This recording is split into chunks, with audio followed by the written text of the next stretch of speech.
Hi ನಮಸ್ಕಾರ, welcome back to the channel ನೂರು. ನೀವೆಲ್ಲರೂ ಹೇಗಿದ್ದೀರಾ? ನೀವೆಲ್ಲರೂ ಚೆನ್ನಾಗಿದ್ದೀರಾ ಅಂತ ನಾನು ಭಾವಿಸ್ತಾ ಇದ್ದೀನಿ. ಇವತ್ತಿನ ವಿಡಿಯೋದಲ್ಲಿ ನಾನು ನನ್ನ ಹತ್ರ ಈ ರೀತಿಯಾದ ಸೀರೆಯಿಂದ ತೆಗೆದಂಥ ಬಾರ್ಡರ್ಸು ಸುಮಾರಿದೆ ನೋಡಿ. ಈ ಥರದ್ದು ಸೀರೆ ಬಾರ್ಡರು, ನೆಕ್ಸ್ಟು ಇದರಲ್ಲಿ ಈಗಾಗಲೇ ನಾನು 2-3 ವಸ್ತುಗಳನ್ನು ಮಾಡಿದ್ದೀನಿ, ಅದರ ವಿಡಿಯೋ ಕೂಡ ಹಾಕಿದ್ದೀನಿ. ಯಾರೆಲ್ಲ ಹೊಸದಾಗಿ ನೋಡ್ತಿದ್ರೋ ಅವರಿಗೋಸ್ಕರ ಹೇಳ್ತಿದ್ದೀನಿ. ರೆಗ್ಯುಲರ್ ಆಗಿ ನೋಡೋರು ಹೇಗೋ ನಿಮಗೆ ನೆನಪಿರುತ್ತೆ, ಸೊ ಅವರು ಚೆಕ್ ಮಾಡಬಹುದು. ಅದಲ್ಲದೆ ನೋಡಿ, ಈ ತರದ್ದು ಬಾರ್ಡರ್ ಇದೆ. ಇದು ಸೀರೆದಲ್ಲ, ಇದು ಆಕ್ಚುಲಿ ಕುರ್ತಿಯಿಂದ ತೆಗೆದು ಇಟ್ಕೊಂಡಂಥದ್ದು. ಸೊ ಈ ತರದ್ದೆಲ್ಲ ಬಾರ್ಡರ್ಸು ನಿಮ್ಮ ಮನೆಗಳಲ್ಲೂ ಸಾಕಷ್ಟು ಇರುತ್ತೆ ಅಲ್ವಾ, ಅದನ್ನ ರಿಯೂಸ್ ಮಾಡಿ ಇವತ್ತು ಒಂದು ವಾಲ್ ಡೆಕೋರ್ ಅನ್ನ ಮಾಡ್ತಾ ಇದ್ದೀನಿ. ಸ್ಟಿಚ್ ಮಾಡಿ ಮಾಡೋದು, ಬಟ್ ಅದನ್ನ ಹ್ಯಾಂಡ್ ಸ್ಟಿಚ್ ಕೂಡ ಮಾಡಬಹುದು. ಹಾಗಾದ್ರೆ ಬನ್ನಿ, ಜಾಸ್ತಿ ತಡ ಮಾಡೋದು ಬೇಡ, ಬೇಗನೆ ಇದನ್ನ ಶುರು ಮಾಡೋಣ ಮಾಡಕ್ಕೆ. ಹಾಗೆ ಈ ಒಂದು ಪ್ರಾಡಕ್ಟ್ ಅನ್ನ ಮಾಡೋದಕ್ಕೆ ನಾನು ಈ ತರದ ಶಾಪಿಂಗ್ ಬ್ಯಾಗ್ಗಳು ನಮ್ಗೆ ಸಿಕ್ಕಿರತ್ತಲ್ವಾ, ಸೀರೆ ಇದನ್ನೆಲ್ಲ ತಗೊಂಡಾಗ ಅದನ್ನ ಬಳಸ್ತಾ ಇದ್ದೀನಿ. ಅದರ ಕಾರ್ನರ್ ಅನ್ನ ಈ ರೀತಿಯಾಗಿ ಮಾಡ್ಕೊಂಡು, ನನ್ಗೆ ಒಂದು ಸ್ಕ್ವೇರ್ ಆಕೃತಿ ಬೇಕಾಗಿದೆ, ಅದಕ್ಕೆ ಇಲ್ಲಿ ಹೀಗೆ ಮಡಚಿ ಇಟ್ಕೊಂಡು ಕಟ್ ಮಾಡ್ಕೊಳ್ತಾ ಇದ್ದೀನಿ. ಈಗ ಇದರಲ್ಲಿ 2 ಲೇಯರ್ಸ್ ಇದೆ ಅಲ್ವಾ, ನನಗೆ ಜಸ್ಟ್ 1 ಲೇಯರ್ ಸಾಕು, ಹಾಗಾಗಿ ಇಲ್ಲಿ ಸಪರೇಟ್ ಮಾಡ್ಕೊಳ್ತಾ ಇದ್ದೀನಿ. ಈಗ ನನ್ನ ಹತ್ರ ಒಂದು ಸ್ಕ್ವೇರ್ ಪೀಸ್ ಇದೆ, ಅದನ್ನ ಈ ರೀತಿಯಾಗಿ 2 ಸಲ ಫೋಲ್ಡ್ ಮಾಡ್ಕೊಂಡು ಅದರ ಸೆಂಟರ್ ಅನ್ನ ಮಾರ್ಕ್ ಮಾಡ್ಕೊಳ್ತಾ ಇದ್ದೀನಿ.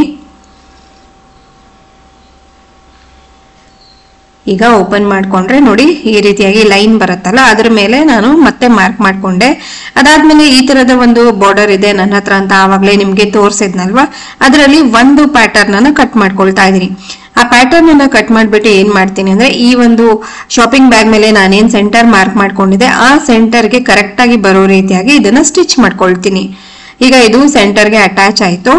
ಅದಾದ್ಮೇಲೆ ನನ್ನ ಹತ್ರ ಇರುವಂತ ಬೇರೆ ಬೇರೆ ಬಾರ್ಡರ್ಸ್ನೆಲ್ಲ ಒಂದು ಕ್ರಮದಲ್ಲಿ ಯೂಸ್ ಮಾಡ್ತಾ ಬರ್ತಾ ಇದ್ದೀನಿ. 4 ಕಡೆಗೂ ಒಂದೇ ರೀತಿಯ ಬಾರ್ಡರ್ಸ್ ಅನ್ನ ಈ ರೀತಿಯಾಗಿ ಅಟ್ಯಾಚ್ ಮಾಡ್ತಾ ಹೋಗ್ಬೇಕು. ನಿಮ್ಗೆ ವಿಡಿಯೋದಲ್ಲಿ ಇಲ್ಲಿ ಕ್ಲಿಯರ್ ಆಗಿ ಕಾಣಿಸ್ತಾ ಇದೆ ನೋಡಿ. ಇವಾಗ 3 ಕಡೆ ಆಯ್ತು. ಸೊ ಇದೇ ರೀತಿ 4ನೇ ಕಡೆಗೂ ನಾನು ಇದೇ ಬಾರ್ಡರ್ ಅನ್ನ ಈ ರೀತಿಯಾಗಿ ಸ್ಟಿಚ್ ಮಾಡ್ಕೊಂಡು ಅಟ್ಯಾಚ್ ಮಾಡ್ಕೊಂಡೆ. ಅದಾದ್ಮೇಲೆ ನಾನು ಇಲ್ಲಿ ಬಾರ್ಡರ್ ಅನ್ನ ಚೇಂಜ್ ಮಾಡ್ತಾ ಇದ್ದೀನಿ, ಬೇರೆ ರೀತಿಯ ಡಿಸೈನಿನ ಬಾರ್ಡರ್ ಅನ್ನ ತಗೊಂಡು, ಅದು ಕೂಡ ಅಷ್ಟೇನೆ ಹೀಗೆ 4 ಕಡೆಗೂ ಬರ್ಬೇಕು, ಆ ರೀತಿಯಾಗಿ ಸ್ಟಿಚ್ ಮಾಡ್ಕೊಂಡು ಹೋಗ್ತಾ ಇದ್ದೀನಿ. ಈಗ ಇದು 3rd ಕಡೆ.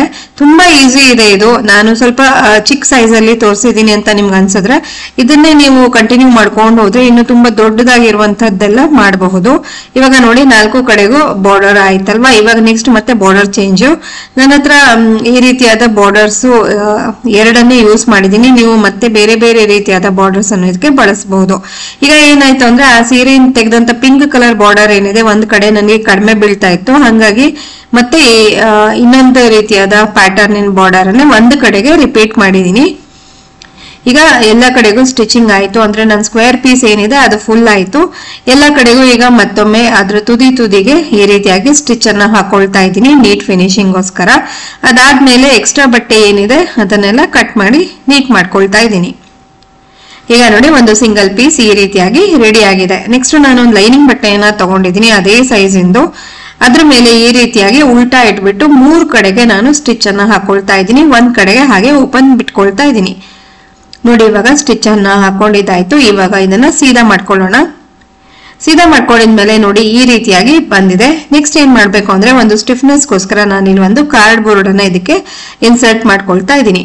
ಒಂದು ಪಾರ್ಟ್ ಓಪನ್ ಏನಿತ್ತು ಅಲ್ಲಿ ಇವಾಗ ಈ ರೀತಿಯಾಗಿ ಒಂದು ಸ್ಟಿಚ್ ಅನ್ನ ಹಾಕೊಳ್ಬೇಕು. ಅದಕ್ಕಿಂತ ಮುಂಚೆ ನಮ್ಗೆ ಇದು ವಾಲ್ ಡೆಕೋರ್ ಅಲ್ವಾ, ಹ್ಯಾಂಗ್ ಮಾಡಕ್ಕೆ ಒಂದು ಇದು ಬೇಕಲ್ವಾ, ಹಾಗಾಗಿ ಒಂದು ಸ್ಟ್ರಾಪ್ ಅನ್ನ ತಗೊಂಡು ಈ ರೀತಿಯಾಗಿ ಫೋಲ್ಡ್ ಮಾಡಿ ನಂತರ ಇದಕ್ಕೂ ಅಟ್ಯಾಚ್ ಮಾಡ್ಕೊಂಡೆ. ಜೊತೆಗೆ ಅಲ್ಲಿ ಓಪನ್ ಏನಿತ್ತು ಅದನ್ನು ಕೂಡ ಕ್ಲೋಸ್ ಮಾಡ್ಕೊಂಡೆ. ಇವಾಗ ನೋಡಿ, ಇದು ಈ ರೀತಿಯಾಗಿ ಕಾಣಿಸ್ತಾ ಇದೆ. ನೆಕ್ಸ್ಟ್ ಅದನ್ನ ಅಲ್ಲಿಗೆ ನಾನು ಬಿಡ್ತಾ ಇಲ್ಲ, ಇದಕ್ಕೆ ಒಂದು ಕುಚ್ ಕಟ್ಟೋಣ ಅಂತ ಅನಿಸ್ತು, ಹಾಗಾಗಿ ಇಲ್ಲಿ ಅದೇ ಕಲರಿನ ಉಲ್ಲನ್ ಅನ್ನ ಈ ರೀತಿಯಾಗಿ ಮಾಡ್ಕೊಂಡು ಕುಚ್ ಕಟ್ಕೊಳ್ತಾ ಇದ್ದೀನಿ. ಒಂದು 20 ಸರಿ ನಾನು ಇದನ್ನ ರೋಲ್ ಮಾಡ್ಕೊಂಡಿದ್ದೀನಿ. ಅದಾದ್ಮೇಲೆ ಕುಚ್ ಕಟ್ಟೋರಿಗೆ ಹೆಂಗಿದ್ರು ಇದು ಬಂದೇ ಇರುತ್ತೆ, ಯಾರಿಗೆ ಗೊತ್ತಿಲ್ಲ ಅವ್ರಿಗೆ ಹೇಳ್ತಾ ಇದೀನಿ. ಒಂದು ಸಿಂಪಲ್ ಥ್ರೆಡ್ ತಗೊಂಡು ಈ ರೀತಿಯಾಗಿ ಒಂದು ಗಂಟನ್ನ ಕಟ್ಕೊಳ್ಬೇಕು.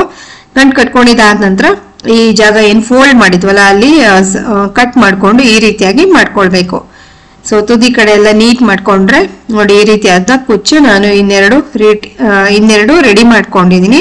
ಅದನ್ನ ಹೀಗೆ ಒಂದು ಸೆಂಟರ್ಗೆ ಮತ್ತೆ ಇನ್ನೆರಡು ಆ ಕಡೆ ಈ ಕಡೆಗೆ ಇಟ್ಕೊಂಡು, ನೀವು ಬೇಕಿದ್ರೆ ಫ್ಯಾಬ್ರಿಕ್ ಗಮ್ ಇದ್ರೆ ಅದನ್ನು ಕೂಡ ಅಟ್ಯಾಚ್ ಮಾಡ್ಬೋದು. ನಾನೇನ್ ಮಾಡ್ತೀನಿ ಅಂದ್ರೆ ತುದಿ ಕಡೆ ಅಷ್ಟೇ ಅಲ್ವಾ, ಲೈಟ್ ಆಗಿ ಒಂದು ಸ್ಟಿಚ್ ಅನ್ನು ಹಾಕೊಳ್ತೀನಿ. ಹ್ಯಾಂಡ್ ಸ್ಟಿಚ್ ಬೇಕಾದ್ರೂ ಮಾಡ್ಬೋದು. ನಾನು ಮಷೀನ್ ಅಲ್ಲಿ ತುದಿಗೆ ಒಂದು ಸ್ಟಿಚ್ ಅನ್ನ ಹಾಕಿದೆ.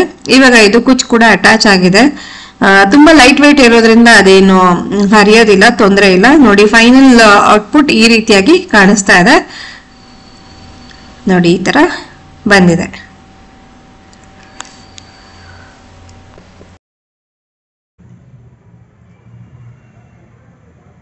ಸೊ ನೋಡಿ, ಅದು ಬಾರ್ಡರ್ ಎಲ್ಲ ಇತ್ತಲ್ಲ, ಅದನ್ನೆಲ್ಲ ಬಳಸಿ ಈ ರೀತಿಯಾದ ಒಂದು ವಾಲ್ ಡೆಕೋರ್ಗೆ ಒಂದು ಐಟಮ್ ಅನ್ನ ಮಾಡಿದ್ದೀನಿ. ಹೇಗಿದೆ ಅಂತ ಹೇಳಿ. ಯಾವಾಗಲೂ ಪರ್ಸು ಬ್ಯಾಗು ಹೊಲಿತೀರಾ ಅಂತ ತುಂಬ ಜನರು ಕಮೆಂಟ್ ಬರ್ತಾ ಇತ್ತು. ಸೊ ಇದೊಂದು ವಿಭಿನ್ನ ಪ್ರಯೋಗ, ನಿಮ್ಗೆಲ್ರಿಗೂ ಇಷ್ಟ ಆಗುತ್ತೆ ಅಂತ ನಾನು ಭಾವಿಸ್ತಾ ಇದ್ದೀನಿ. ಇಷ್ಟ ಆಗಿದ್ದಲ್ಲಿ ಪ್ಲೀಸ್ ಒಂದು ಲೈಕ್ ಕೊಡಿ, ಹಾಗೆ ನಿಮ್ಮ ಫ್ರೆಂಡ್ಸ್ ಮತ್ತು ಫ್ಯಾಮಿಲಿಗೂ ಕೂಡ ಶೇರ್ ಮಾಡಿ, ನಮ್ಮ ಚಾನಲ್ಗೆ ಸಬ್ಸ್ಕ್ರೈಬ್ ಮಾಡ್ಕೊಳ್ಳಿ ಅಂತ ಹೇಳಿ. ನೋಡಿ ಇಲ್ಲಿ ಈ ರೀತಿಯಾಗಿ ಕಾಣಿಸ್ತಾ ಇದೆ. ಇದಕ್ಕೊಂದು ಎಕ್ಸ್ಟ್ರಾ ಉಲ್ಲನ್ನಿಂದ ಕುಚ್ಚು ಕಟ್ಟಿದ್ದೀನಿ. ಅದು ನೀವು ಬಾಲ್ ರೀತಿಯಾಗಿ ಕೂಡ ಮಾಡ್ಬೋದು, ಪಾಂಪಾಮ್ ಬಾಲ್ಸ್ ಥರ, ಅದು ಕೂಡ ಚೆನ್ನಾಗಿ ಕಾಣಿಸುತ್ತೆ. ಸೊ ನೋಡಿ, ಇದು ನಮ್ಮ ಫೈನಲ್ ಪ್ರಾಡಕ್ಟ್. ನೋಡಿ ಈ ರೀತಿಯದ್ದು ನಾನು ತುಂಬ ಕಡೆ ಹ್ಯಾಂಡಿಕ್ರಾಫ್ಟ್ ಐಟಮ್ಸ್ನೆಲ್ಲ ಮಾರ್ತಾರಲ್ವ, ಅಲ್ಲಿ ನೋಡಿದ್ದೆ. ಅಲ್ಲೆಲ್ಲ ತುಂಬಾ ನಿಮಗೆ ಕಾಸ್ಟ್ಲಿ ಇರುತ್ತೆ, 1000 ಮೇಲೆ ಇರುತ್ತೆ. ಇದನ್ನು ತಗೊಳಕ್ ಹೋದರೆ ಮನೇಲಿ ಮಾಡೋದಾದರೆ ಒಂದು 20 ರೂಪಾಯಿ ಕೂಡ ಖರ್ಚು ಬರಲ್ಲ. ನೋಡಿ ಎಷ್ಟು ಚೆನ್ನಾಗಿ ರೆಡಿಯಾಗಿದೆ. ಸೊ ಸಿಗೋಣ ಮತ್ತೊಂದು ಹೊಸ ವಿಡಿಯೋದೊಂದಿಗೆ. ಅಲ್ಲಿವರೆಗೂ ಎಲ್ರಿಗೂ ಧನ್ಯವಾದಗಳು. ಟೇಕ್ ಕೇರ್, ಬಾಯ್.